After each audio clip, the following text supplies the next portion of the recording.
Assalamualaikum warahmatullahi wabarakatuh.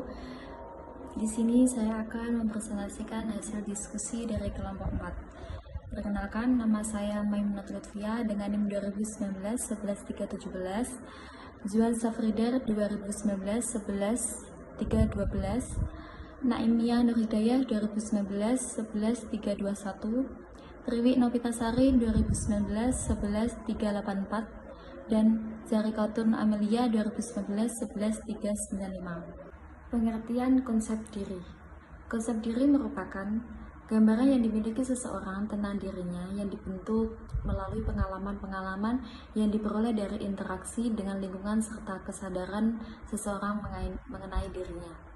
Menurut para ahli, menurut Dauk et al. Tahun 1993, konsep diri adalah sekumpulan keyakinan dan perasaan seseorang mengenai dirinya sendiri. Yang kedua, menurut Santok tahun 2002, konsep diri atau self-concept merupakan evaluasi terhadap dominan yang spesifik pada dirinya.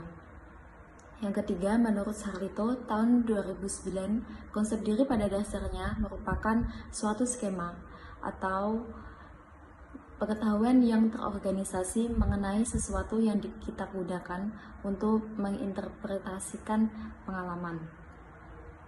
Yang keempat, menurut Rahmat tahun 2001, mendefinisikan bahwa konsep diri merupakan bukan hanya sekedar gambaran deskriptif, tetapi penilaian individu terhadap dirinya yang meliputi apa yang kita pikirkan dan apa yang kita rasakan. Yang kelima, menurut Hawkins dan Mothersbaugh tahun 2010 menyatakan bahwa dengan tegas konsep diri adalah persepsi atau perasaan seseorang terhadap dirinya. Hawkins and Mothersbaugh tahun 2010 membagi konsep diri menjadi 4 bagian, yaitu yang pertama ada actual self-concept.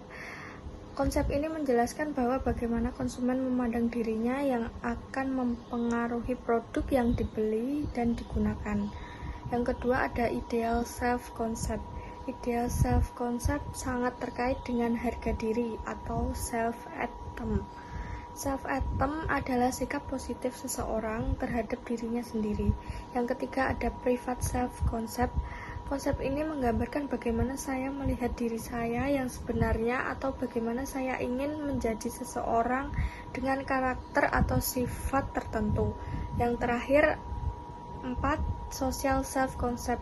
Konsep ini menyatakan pandangan masyarakat atau orang lain terhadap diri seseorang atau keinginan seseorang mengenai bagaimana seharusnya masyarakat atau orang lain melihat dirinya. Teori konsep diri dibagi menjadi 4, yaitu self-appraisal. Teori ini menyatakan bahwa konsep seseorang terkait dengan perilakunya yang diterima masyarakat atau ditolak masyarakat. Yang kedua ada reflect appraisal. Teori ini sering disebut juga dengan looking glass self. Teori ini menyatakan bahwa konsep diri akan terbentuk karena seseorang menerima penghargaan dari orang lain. Yang ketiga, social comparison. Teori social comparison lebih menekankan bahwa konsep diri seseorang sangat tergantung bagaimana dia memandang dirinya dalam kaitannya dengan orang lain. Yang terakhir ada Bizet scanning teori. Teori ini mengemukakan bahwa konsep diri sangat terkait dengan motivasi dan Bizet scanning, yaitu bagaimana pandangan seseorang terhadap lingkungannya. Selanjutnya mengenai aspek konsep dasar. Menurut Steines menjelaskan ada 3 aspek dalam konsep diri. Yang pertama yaitu konsep diri dasar, di mana aspek ini merupakan pandangan individu terhadap status, peranan, dan kemampuan dirinya. Yang kedua, diri sosial, di mana aspek ini merupakan diri sebagaimana diyakini individu dan orang lain yang melihat dan mengevaluasi. Yang ketiga, diri ideal. Aspek ini merupakan gambaran mengenai pribadi yang diharapkan oleh individu, sebagaimana berupa keinginan dan keharusan. Sedangkan terdapat juga pendapat lain mengenai pembagian konsep diri, yaitu dikemukakan oleh Herlock pada tahun 2004. Terbagi menjadi dua aspek. Yang pertama, aspek psikologis, meliputi penilaian individu terhadap keadaan psikis dirinya, seperti rasa percaya diri, harga diri, serta kemampuan dan ketidakmampuan. Yang kedua, ada aspek fisik, di mana aspek ini mencakup sejumlah konsep yang dimiliki individu mengenai penampilan, jenis kelamin, arti penting tubuh, dan rasa gengsi di hadapan orang lain yang disebabkan oleh keadaan fisiknya. Pembahasan selanjutnya mengenai dimensi konsep diri. Menurut Fitz, pada tahun 2006 terdapat dua dimensi utama dalam konsep diri, yaitu pertama, dimensi internal, yang dimana merupakan penilaian yang dilakukan individu terhadap dirinya sendiri berdasarkan dunia di dalam dirinya sendiri. Dimensi ini terdiri dari tiga bentuk. Yang pertama, diri identitas atau identity self. Diri identitas merupakan aspek yang paling mendasar pada konsep diri.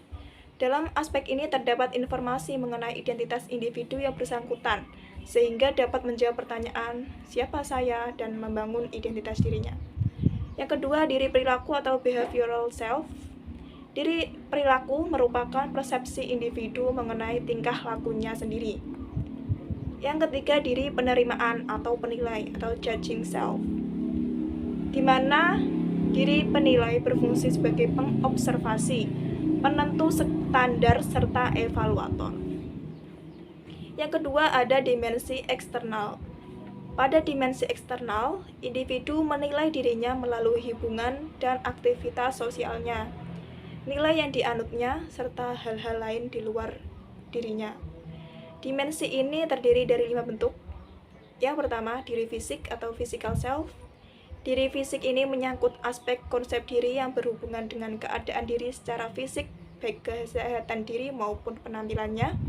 Yang kedua, diri etik moral atau moral ethic self, yang merupakan persepsi diri yang dihubungkan dengan nilai moral dan etika, serta meliputi batasan baik dan buruknya. Yang ketiga, ada diri pribadi atau personal self, yang merupakan perasaan individu mengenai dirinya yang tidak dipengaruhi kondisi fisik atau hubungan dengan orang lain, namun berhubungan dengan perasaan puas terhadap pribadinya sendiri. Yang keempat, ada diri keluarga atau family self. Diri keluarga ini mencerminkan perasaan berarti dan berharganya pada individu dalam menjalankan peran sebagai anggota dari suatu keluarga. Dan yang terakhir, ada diri sosial atau social self, merupakan penilaian individu mengenai hubungannya dengan orang lain di lingkungan sekitarnya.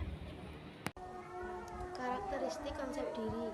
Brooks dan Emmert dalam Rahmat 2001 mengemukakan bahwa individu yang memiliki konsep diri yang positif ditandai dengan 5 hal, yaitu yang pertama, yakin akan kemampuannya dalam mengatasi masalah.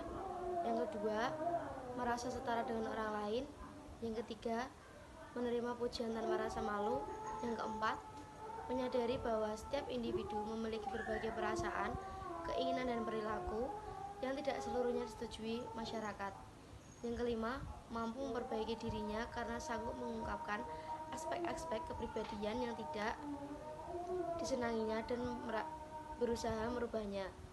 Sebaliknya, individu yang memiliki konsep diri yang negatif adalah sebagai berikut. Yang pertama, peka terhadap kritik. Yang kedua, responsif terhadap pujian. Yang ketiga, kecenderungan merasa tidak disenangi orang lain. Dan yang keempat, sikap pesimis terhadap kompetisi. Fungsi konsep diri dibagi menjadi 3. Yang pertama, konsep diri sebagai pemelihara konsistensi internal, yaitu manusia memang cenderung untuk bersikap konsisten dengan pandangan sendiri. Hal ini bisa dimaklumi karena bila pandangan, ide, perasaan, dan persepsinya tidak membentuk suatu keharmonisan atau bertentangan, maka akan menimbulkan perasaan yang tidak menyenangkan.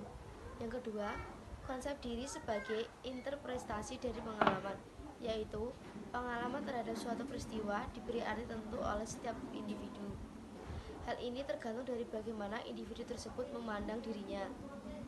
Dan yang ketiga, konsep diri sebagai suatu harapan, yaitu setiap orang mempunyai suatu harapan tertentu terhadap dirinya sendiri. Dan hal itu tergantung dari bagaimana individu itu melihat dan mempersepsikan dirinya sebagaimana adanya.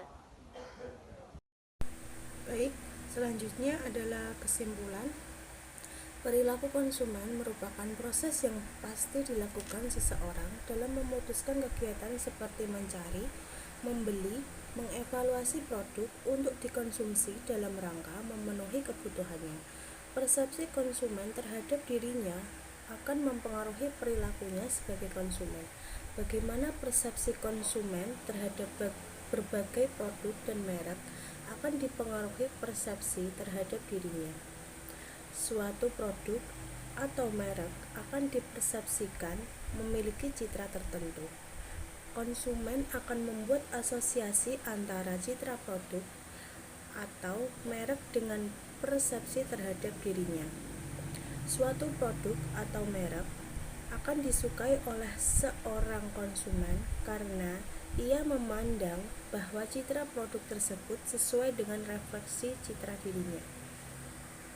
Sekian presentasi dari kelompok 4. Bila ada salah kata atau penyampaian yang kurang jelas, mohon dimaafkan. Wassalamualaikum warahmatullahi wabarakatuh.